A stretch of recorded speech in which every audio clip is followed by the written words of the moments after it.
All right. Hello and welcome to the Cultured Bumpkin. This is the last chapter of The Call of the Wild by Jack London. Now, obviously, we read it live, and then I pull the audio, edit it, and then repost it as a audiobook. I've done that with other ones, Pride and Prejudice, Persuasion, Anne of Green Gables, Christmas Carol, and working on Treasure Island, and this one. So, last chapter, without further ado. Chapter 7, The Sounding of the Call. When Buck earned $1,600 in 5 minutes for John Thornton, he made it possible for his master to pay off certain debts and to journey with his partners into the East after a fabled lost mine, the history of which was as old as the history of the country. Many men had sought it, few had found it, and more than a few there were who never returned from the quest. This lost mine was steeped in tragedy and shrouded in mystery. No one knew of the first man. The oldest tradition stopped before it got back to him. From the beginning, there had been an ancient and ramshackle cabin. Dying men had sworn to it, and the mine of sight of which it marked, clinching their testimony with nuggets that were unlike any known grade of gold in the Northland. But no living man had looted this treasure house, and the dead were dead. Wherefore John Thornton and Peter and Hans, with Buck and a half-dozen other dogs, faced into the east on an unknown trail to achieve where men and dogs as good as themselves had failed. They sledded 70 miles up the Yukon, swung to the left into the Stewart River,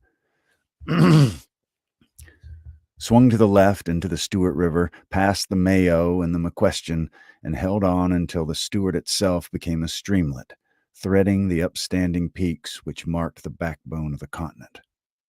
John Thornton asked little of man or nature. He was unafraid of the wild. With a handful of salt and a rifle, he could plunge into the wilderness and fare wherever he pleased, as long as he pleased. Being in no haste, Indian fashion, he hunted his dinner in the course of the day's travel, and if he failed to find it, like the Indian, he kept on traveling, secure in the knowledge that sooner or later he would come to it. So on this great journey into the East, straight meat was the bill of fare. Ammunition and tools principally made up the load on the sled, and the time card was drawn upon the limitless future. To Buck, it was boundless delight, this hunting, fishing, and indefinite wandering through strange places. For weeks at a time, they would hold on steadily, day after day, and for weeks upon end, they would camp, here and there, the dogs loafing, and the men burning holes through frozen muck and gravel and washing countless pans of dirt by the heat of the fire. Sometimes they went hungry, sometimes they feasted riotously, all according to the abundance of game and the fortune of hunting. Summer arrived, and dogs and men, packed on their backs, rafted across blue mountain lakes and descended or ascended unknown rivers in slender boats, whipsawed from the standing forest. The months came and went, and back and forth they twisted through the uncharted vastness, where no men, and yet where men had been, if the lost cabin were true. Where no men were, and yet where men had been, if the lost cabin were true. They went across divides to summer blizzards, shivered under the midnight sun on naked mountains between the timberline and the eternal snows, dropped into summer valleys amid swarming gnats and flies, and in the shadows of glaciers picked strawberries and flowers as ripe and fair as any the Southland could boast. In the fall of the year, they penetrated a weird lake country, sad and silent, where wildfowl had been, but where there was no life nor any sign of life, only the blowing of chill winds, the forming of ice in sheltered places, and the melancholy rippling of waves on lonely beaches. And through another winter they wandered on the obliterated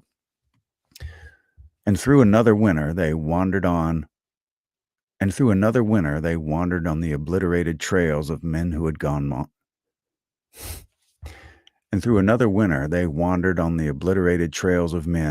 had gone before. Once they came upon a path blazed through the forest, an ancient path, and the lost cabin seemed very near. But the path began nowhere and ended nowhere, and it remained mystery, as the men who made it and the reason he made it remained mystery. Another time they chanced upon the time-graven wreckage of a hunting lodge, and amid the shreds of rotted blankets, John Thornton found a long-barreled flintlock. He knew He knew it for a Hudson Bay Company gun of the young days in the Northwest, when such a gun was worth its weight in beaver skins packed flat, and that was all no hint as to the man who in the early days had reared the lodge and left the gun among the blankets. Spring came on once more, and at the end of their wandering they found not the lost cabin, but a shallow placer in a broad valley where the gold showed like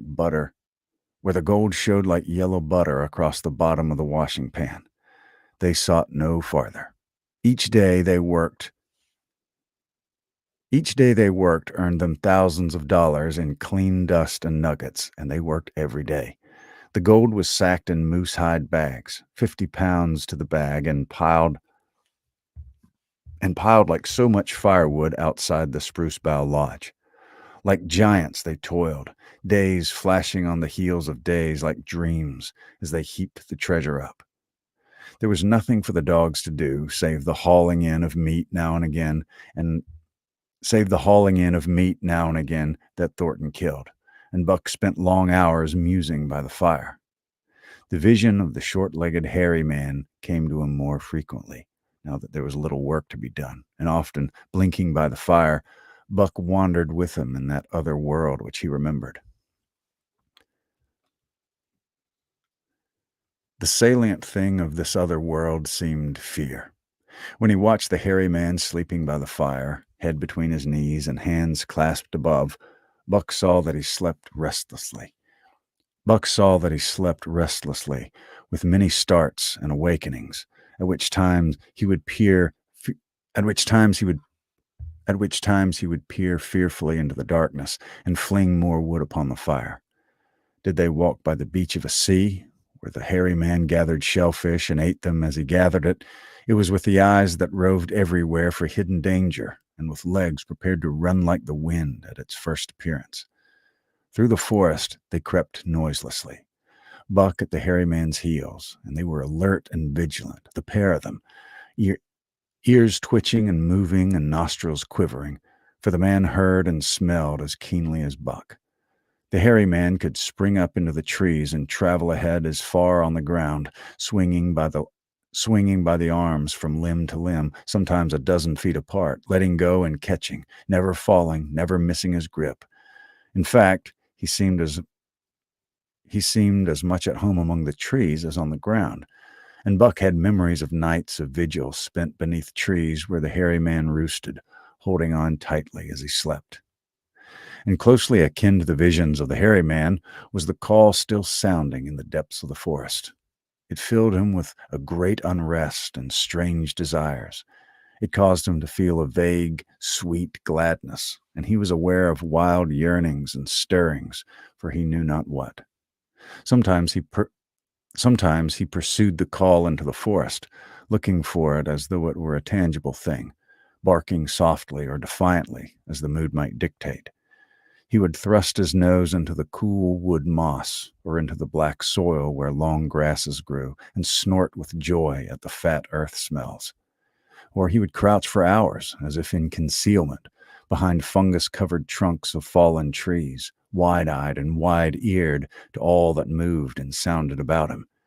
It might be, lying thus, that he hoped to surprise this call he could not understand.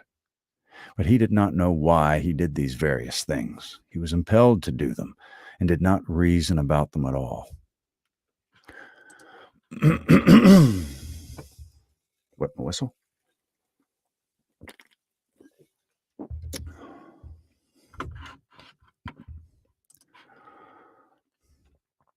Irresistible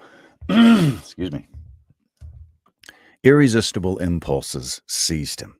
He would be lying in camp, dozing lazily in the heat of the day, when suddenly his head would lift and his ears would cock up, intent and listening, and he would spring to his feet and dash away, and on for hours through the forest aisles and across the open spaces where, let's see, sorry, through the forest aisles and across the open spaces. He loved to run down dry watercourses and to creep and spy upon the bird life in the woods. For a day at a time, he would lie in the underbrush where he would watch the partridges drumming and strutting up and down. But especially, he loved to run in the dim twilight of the summer midnights, listening to the subdued and sleepy murmurs of the forest, reading signs and sounds as many may read a book, and seeking for excuse me, and seeking for the mysterious something that called, and seeking for the mysterious something that called, waking or sleeping, at all times for him to come.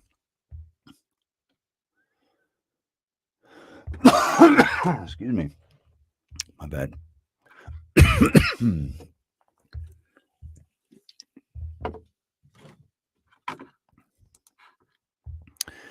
One night, he sprang from sleep with a start, eager-eyed, nostrils quivering and scenting, his mane bristling in recurrent waves. From the forest came the call, or one note of it, for the call was many-noted, distinct and definite as never before. A long-drawn howl, like yet unlike any noise made by a husky dog, and he knew it in the old familiar way as a sound heard before. He sprang through the sleeping camp and in swift silence dashed through the woods. As he drew closer to the cry, he went more slowly, with caution in every moment, till he came to an open place among the trees, and looking out saw, erect on haunches, with nose pointed to the sky, a long, lean timber wolf. He had made no noise, yet it ceased from its howling and tried to sense his presence.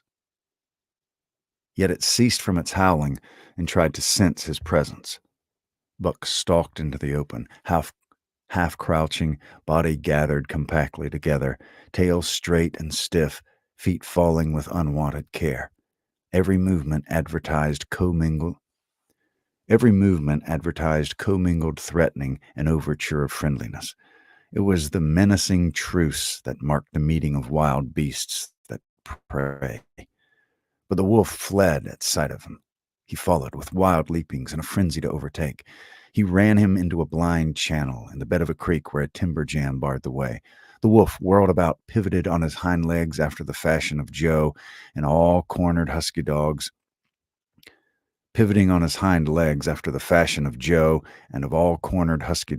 snarling and bristling, clipping his teeth together in a continuous and rapid succession of snaps.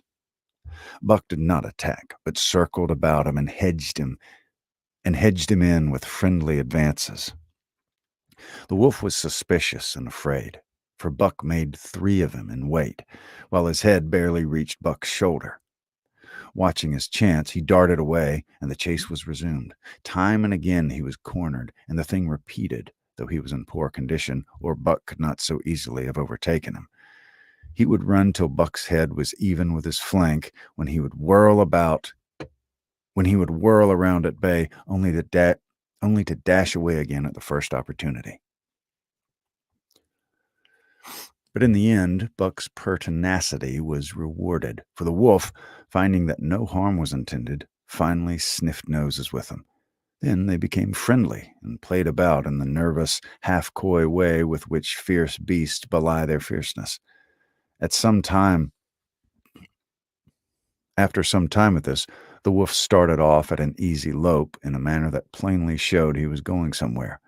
He made it clear to Buck that he was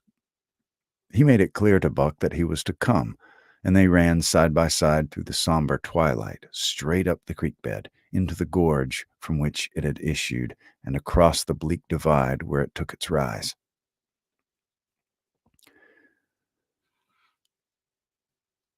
On the opposite slope of the watershed, they came down into a level country where great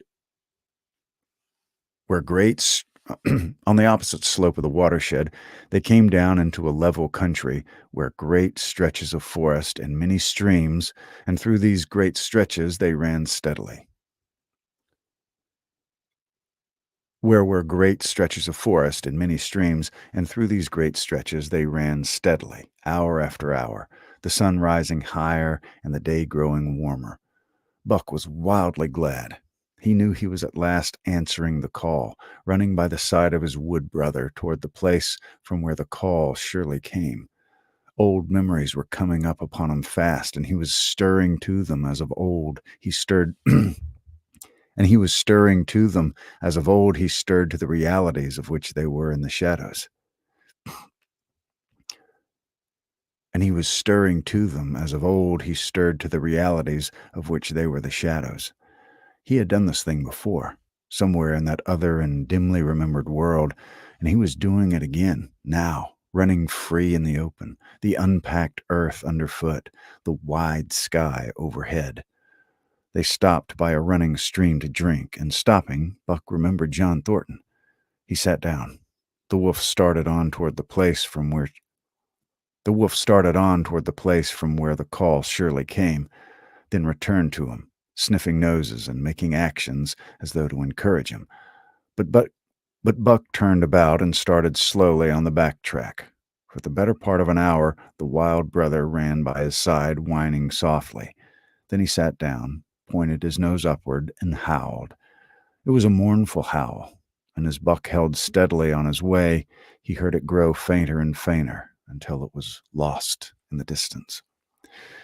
John Thornton was eating dinner when Buck dashed into camp and sprang upon him in a frenzy of affection, overturning him, scrambling upon him, licking his face, biting his hand, playing the general tomfool, as John Thornton characterized it, the while he shook Buck back and forth and cursed him lovingly. For 2 days and nights, Buck never left camp, never let Thornton out of his sight. He followed him about his work, watched him while he ate, saw him into his blankets at night and out of them in the morning. But after 2 days, the call in the forest began to sound more imperiously than ever.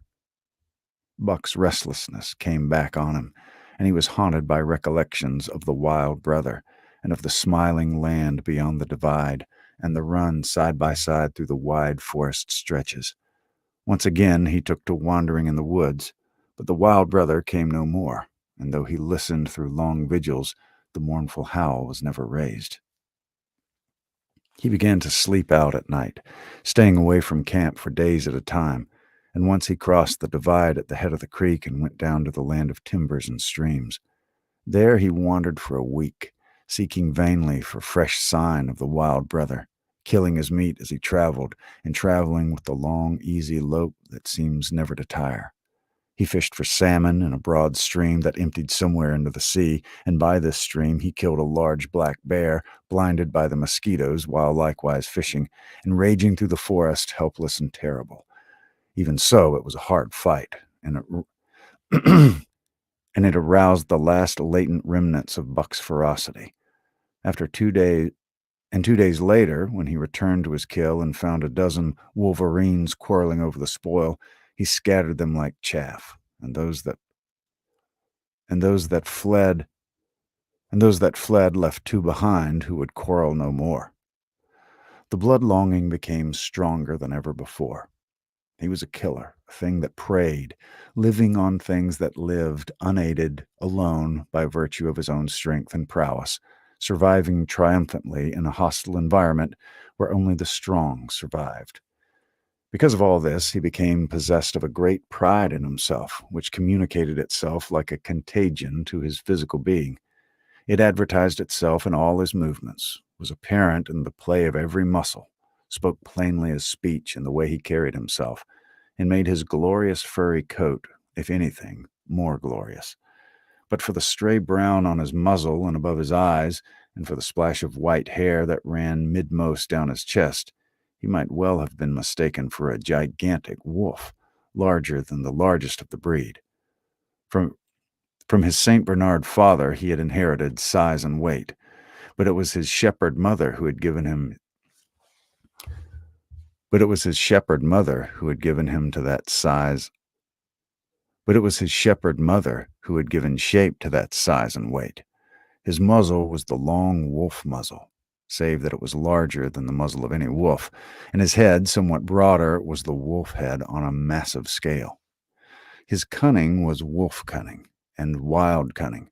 His intelligence, shepherd intelligence and St. Bernard intelligence, and all this, plus an experience gained in the fiercest of schools, made him as formidable a creature as any that intelligence roamed made him as formidable a creature as any that intelligence roamed the excuse me made him as formidable a creature as any that intelligence roamed the wild. A carnivorous animal living on a straight meat diet, he was in full flower, at the high tide of his life, overspilling with vigor and virility.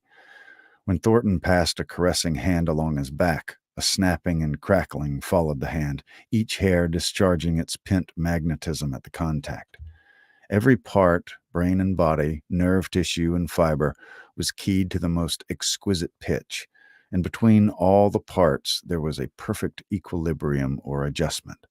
To sights and sounds and events which required action, he responded with lightning-like rapidity.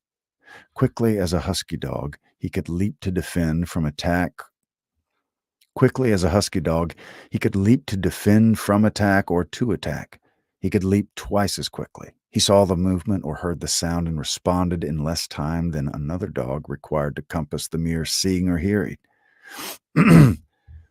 and responded in less time than another dog required to compass this and responded in less time than another dog required to compass the mere seeing or hearing. He perceived and determined and responded in the same instant. In point of fact, the three actions of perceiving, determining, and responding were sequential, but so infinitesimal were the intervals of time between them that they appeared simultaneous. His muscles were surcharged with vitality and snapped into play sharply like steel springs. Life streamed through him in splendid flood, glad and rampant, until it seemed that it would burst him asunder in sheer ecstasy and pour forth generously over the world. "Never was there such a dog," said John Thornton one day as the partners watched Buck marching out of camp. "When he was made, the mold was broke," said Pete. "By jingo, I think so myself," Hans affirmed. They saw him marching out of camp, but they did not see the instant and terrible transformation which took place as soon as he was in the secrecy of the forest. He no longer marched. At once he became a thing of the wild, stealing along softly, cat-footed, a passing shadow that appeared and disappeared among the shadows. He knew how to take advantage of every corner, to crawl on his belly like a snake, and like a snake to leap and strike. He could take a ptarmigan from its nest, kill a rabbit as it slept, and snap in midair the little chipmunks fleeing a second too late for the trees. Fish in open pools were not too quick for him, nor were beaver, mending their dams, too wary. He killed to eat, not from wantonness, but he preferred to eat what he killed himself. So a lurking humor ran through his deeds, and it was his delight to steal upon the squirrels, and when he all but had them, to let them go chattering in mortal fear to the treetops. As the fall of the year came on, the moose appeared in greater abundance, moving slowly down to meet the winter in the lower and less rigorous valleys. Buck had already dragged down a stray, part-grown calf, but he wished strongly for larger and more formidable quarry.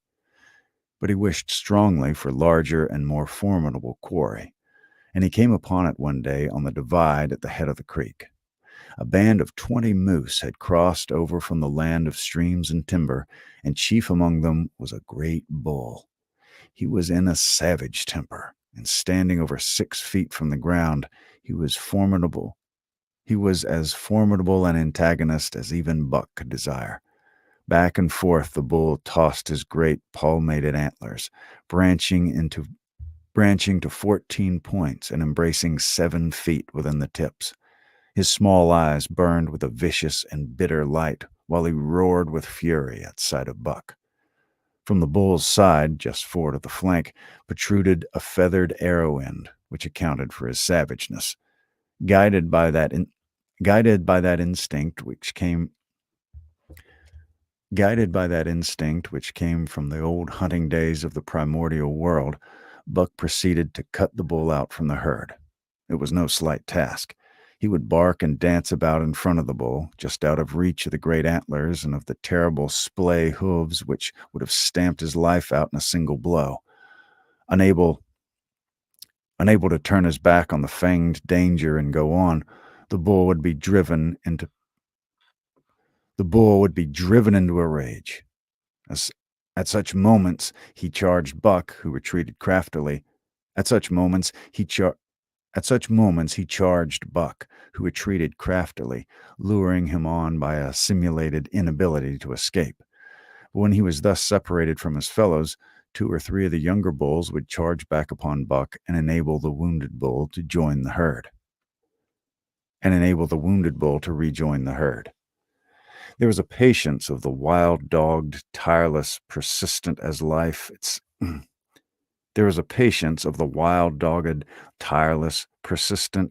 itself that holds motionless for endless hours the spider in its web, the snake in its coils, the panther in its ambuscade. This patience belongs peculiarly to life when it hunts its living food. And it belonged to Buck as he clung to the flank of the herd, retarding its march, irritating the young bulls, worrying the cows with their half-grown calves, and driving the wounded bull mad with helpless rage. For half a day this continued. Buck multiplied himself, attacking from all sides, enveloping the herd in a whirlwind of menace, cutting out his victim as fast as it could rejoin its mates. Wearing out the patience of creatures preyed upon, which is a lesser patience than that of creature preying. As the day wore along and the sun dropped to its bed in the northwest, the darkness had come back and the fall nights were 6 hours long. The young bulls retraced their steps more and more reluctantly to the aid of their beset leader. The downcoming winter was harrying them on to the lower levels. And it seemed that they could never shake off this tireless creature that held them back. Besides, it was not the life of the herd or of the young bulls that was threatened. The life of only one member was demanded, which was a remoter interest than their lives, and in the end they were content to pay the toll. As twilight fell, the old bull stood with lowered head, watching his mates, the cows he had known, the calves he had fathered, the bulls he had mastered, as they shambled on at a rapid pace through the fading light. He could not follow, for before his nose leaped the merciless fanged terror that would not let him go. 300 weight more than half a ton he weighed. 300 weight more than half a ton he weighed. He had lived a long, strong life, full of fight and struggle, but at the end he faced death at the teeth of a creature whose head did not reach beyond his great knuckled knees. From then on, night and day, Buck never left his prey, never gave it a moment's rest, never permitted it to browse the leaves of trees or the shoots of young birch and willow. Nor did he give the wounded bull opportunity to slake his burning thirst in the slender, trickling streams they crossed. Often, in desperation, he burst into long stretches of flight. At such times, Buck did not attempt to stay him, but loped easily at his heels, satisfied with the way the game was played, lying down when the moose stood still, attacking him fiercely when he strove to eat or drink. The great head drooped more and more under its tree of horns, and the shambling trot grew weak and weaker. He took to standing for long periods, with nose to the ground and dejected ears dropped limply. He took to standing for long periods, with nose to the ground and dejected ears dropped limply, and Buck found more time in which to get water for himself and in which to rest. At such moments, panting with red lolling tongue and eyes fixed upon the big bull, it appeared to Buck that a change was coming over the face of things. He could feel a new stir in the land. As the moose were coming into the land, other kinds of life were coming in. Forest and stream and air seemed Um,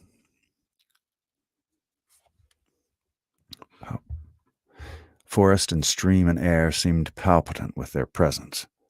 The news of it was borne in upon him, not by sight or sound or smell, but by some other but by some other more subtle sense. He heard nothing, saw nothing, yet knew that the land was somehow different, and through it strange things were afoot and raging, and resolved to investigate after he had finished the business in hand.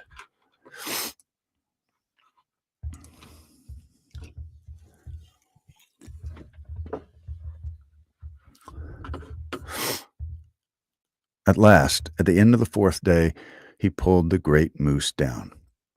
For a day and a night he remained by the kill, eating and sleeping, turn and turn about.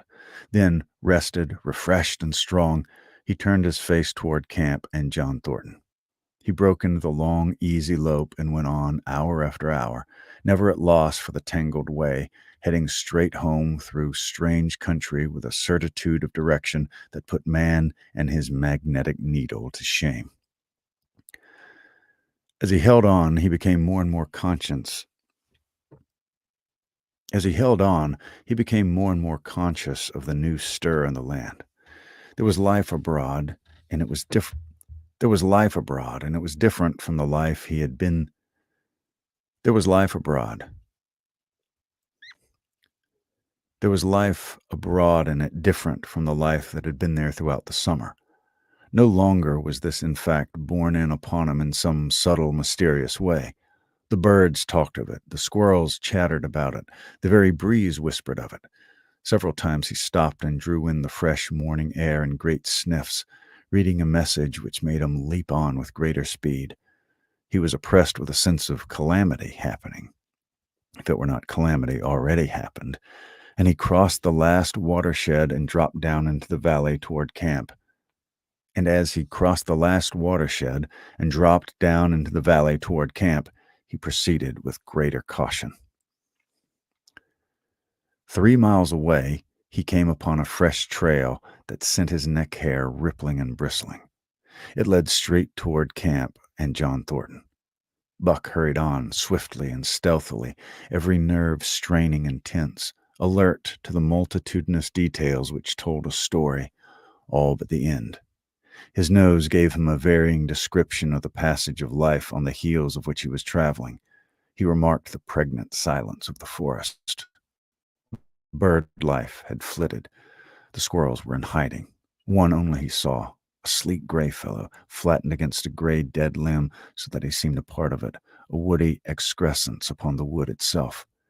As Buck slid along the obscureness of a gliding shadow, as Buck slid along with the obscureness of a gliding shadow, his nose was jerked suddenly to the side as though a positive force had gripped and pulled it. He followed the new scent into a thicket and found Nig. He was lying on his side, dead where he had dragged himself, an arrow protruding, head and feathers, from either side of his body. 100 yards farther on, Buck came upon one of the sled dogs Thornton had bought in Dawson. This dog was thrashing about in a death struggle directly on the trail, and Buck passed around him without stopping. From the camp came the faint sound of many voices, rising and falling in a sing-song chant. Bellying forward to the edge of the clearing, he found Hans lying on his face, feathered with arrows like a porcupine. At the same instant, Buck peered out where the spruce bough lodge had been and saw what made his hair leap straight up on his neck and shoulders. A gust of overpowering rage swept over him. He did not know that he growled, but he growled aloud with a terrible ferocity. For the last time in his life, he allowed passion to usurp cunning and reason, and it was because of his great love for John Thornton that he lost his head.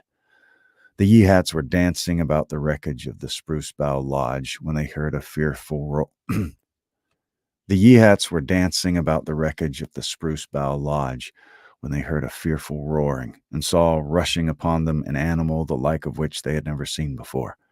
It was Buck, a live hurricane of fury, hurling himself upon them in a frenzy to destroy. He sprang at the foremost man. It was the chief of the Yehats, ripping the throat wide open till the rent jugular spouted a fountain of blood. He did not pause to worry the victim, but ripped in passing, with the next bound tearing wide the throat of a second man. There was no withstanding him. He plunged about in their midst. He plunged about in their very midst, tearing, rending, destroying, in constant and terrific motion which defied the arrows they discharged at him. In fact, so inconceivably rapid were his movements, and so closely were the Indians tangled together, that they shot one another with the arrows, and one young hunter, hurling a spear at Buck in midair, drove it through the chest of another hunter with such force that the point broke through the skin of the back and stood out beyond. Then a panic seized the Yehats, and they fled in terror to the woods, proclaiming as they fled the advent of the evil spirit. And truly, Buck was the fiend incarnate, raging at their heels and dragging them down like deer as they raced through the trees. It was a fateful day for the Yehats. They scattered far and wide over the country, and it was not till a week later that the last of the survivors gathered together in a lower valley and counted their losses. As for Buck, wearying of the pursuit, he returned to the desolated camp. He found Pete where he had been killed in his blankets in the first moments of surprise. Thornton's desperate struggle was fresh written on the earth, and Buck scented every detail of it down to the edge of a deep pool. By the edge, head and 4 feet in the water, lay Skeet, faithful to the last. The pool itself, muddy and discolored from the sluice boxes, eventually hid what it contained, and it contained John Thornton, for Buck followed his trace into the water, from which no trace led away. All day, Buck brooded by the pool and roamed restlessly about the camp. Death, as a cessation of movement, as a passing out and away from the lives of the living, he knew, and he knew John Thornton was dead. It left a great void in him, somewhat akin to hunger, but a void which ached, and which food could not fill. At times, when he paused to contemplate the carcasses of the Yehats, he forgot the pain of it, and at such time he was aware of a great pride in himself, a pride greater than any he had yet experienced. He had killed man, the noblest game of all, and he had killed in the face of the law of club and fang. He sniffed the bodies curiously.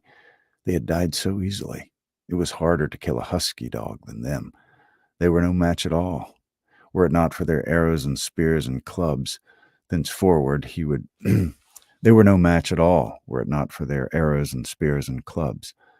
Thenceforward he would be unafraid of them, except when they bore in their hands their arrows, spears, and clubs. Night came on, and a full moon rose high over the trees into the sky, lighting the land till it lay bathed in ghostly day. And with the coming of the night, brooding and mourning by the pool, Buck became alive to a stirring of the new life in the forest, other than that which the Yehats had made. He stood up, listening and scenting. For far away drifted a faint, sharp yelp, followed by a chorus of similar sharp yelps. As the moments passed, the yelps grew closer and louder. Again, Buck knew them as things heard in that other world which persisted in his memory. He walked to the center of the open space and listened. It was the call, the many-noted call, sounding more luringly and compellingly than ever before. And as never before, he was ready to obey. John Thornton was dead. The last tie was broken. Man and the claims of man no longer bound him. Hunting their living meat, as the Yehats were hunting it, on the flanks of the migrating moose, the wolf pack had at last crossed over from the land of streams and timber and invaded Buck's Valley. Into the clearing where the moonlight streamed, they poured in a silvery flood, and in the center of the clearing stood Buck, motionless as a statue, waiting their coming. They were awed, so still and large he stood, and a moment's pause fell, till the boldest one leaped straight for him. Like a flash, Buck struck, breaking his neck. Like a flash, Buck struck, breaking the neck. Then he stood without movement as before, the stricken wolf rolling in agony behind him.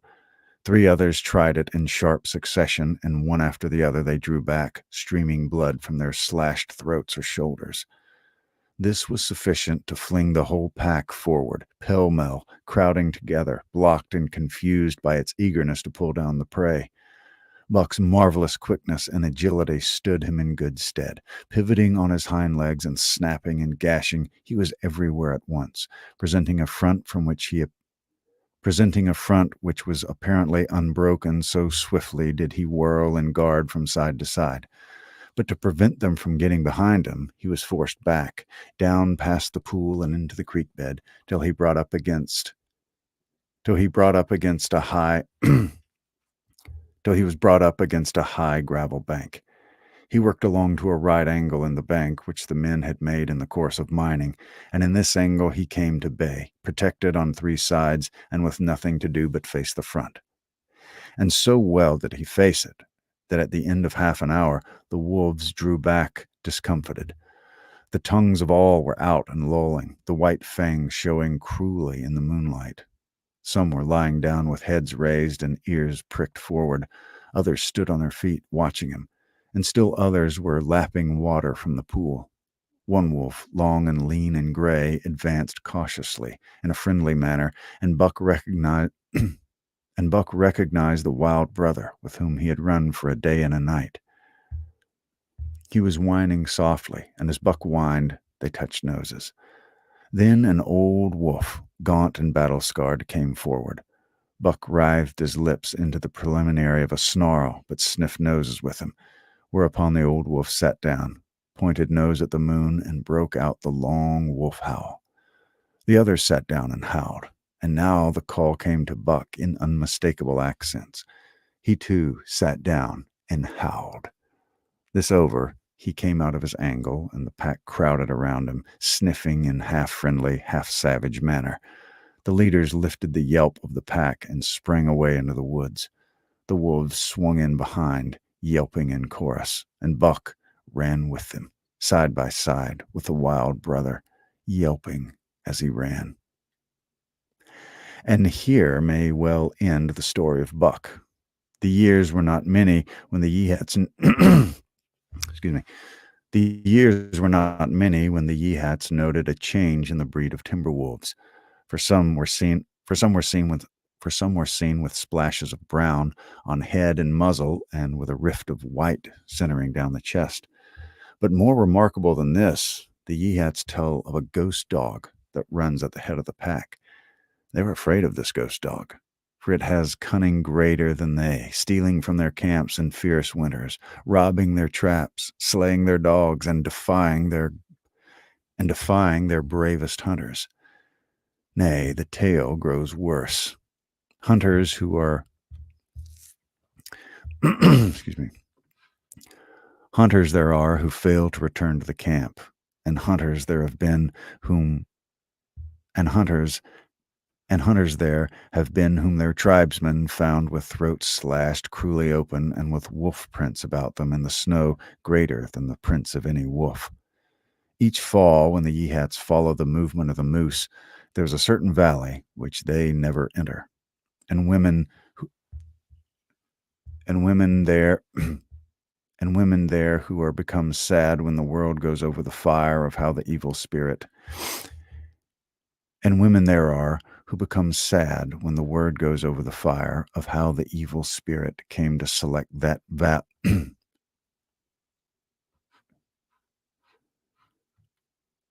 of how sorry. Some of these little some of his wording is like, it's really good, but it's hard to read if you're not used to it. And I'm not used to it. And women there are who become sad when the word goes over the fire of how the evil spirit came to select that valley for an abiding place. In the summer, there is one visitor, however, to that valley of which the Yeehats do not know. It is a great, gloriously coated wolf. It is a great, gloriously coated wolf, like and yet unlike all other wolves. He crosses alone from the smiling timberland and comes down into an open space among the trees. Here, a yellow stream flows from rotted moose hide sacks and sinks into the ground, with long grasses growing through it and vegetable mold overrunning it and hiding its yellow from the sun. And here, here a yellow stream flows from rotted moose hide sacks and sinks into the ground, with long grasses growing through it and vegetable mold overrunning it and hiding its yellow from the sun. And here he muses for a time, howling once, long and mournfully, ere he departs. But he is not always alone. When the long winter nights come on and the wolves follow their meat into the lower valleys, he may be seen he may be seen running at the head of the pack through the pale moonlight, or glimmering borealis, leaping gigantic above his fellows, his great throat a bellow as he sings a song of the younger world, which is the song of the pack. All right, the end. That was the last chapter of Call of the Wild. Thank you very much for watching, and I will get this edited and reposted as a whole book, with the mistakes edited out and such, if you're into that kind of thing. And make sure you subscribe and like the video if you would, that kind of thing. And there'll be a lot more of this to come. So thank you very much for watching, and I'll talk to you later.